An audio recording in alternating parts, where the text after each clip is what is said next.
The second project for Related Issue 3 is a position paper or essay.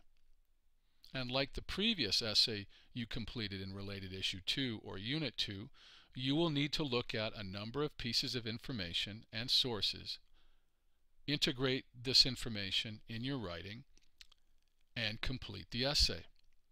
In this position paper, you are going to look at 4 sources, and you see them here before you.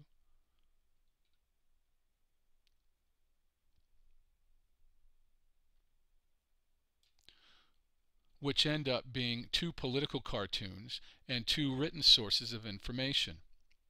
You will use these sources and your knowledge of social studies and the information you have gathered in your study of Related Issue 3 to write your essay.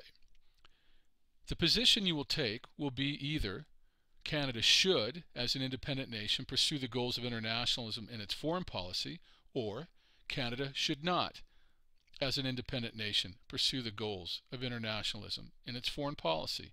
In other words, you're going to take this question and turn it into a statement. When you write your essay, remember that you're going to need to analyze the sources and demonstrate the ideological perspective that they reflect. So let's go back for a moment and look at these 4 sources. The first source is a political cartoon, and suffice to say that the perspective in relation to internationalism, at least in as much as the United Nations represents internationalism, is negative.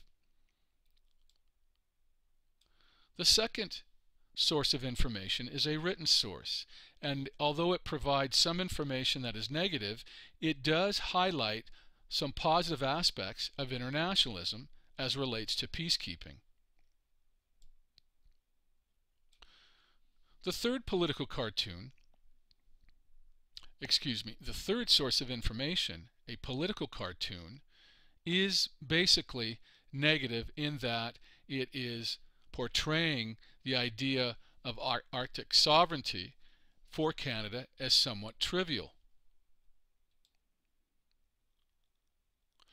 The fourth source of information, which is a written source, is basically positive as relates to internationalism, as it talks about the Arctic Council and how it has done some positive things as relates to international cooperation. You will use these 4 sources, your understanding of their perspectives, as well as other information and knowledge that you have gathered as relates to Related Issue 3, to establish and develop your position. You will support your position with the above sources as well as evidence you have gathered from your knowledge and understanding of social studies. Remember, however, to organize your thoughts in your writings, and before turning in or submitting your essay, to proofread your work. We'll now take a moment in the next instructional video to go over the specifics of writing an essay.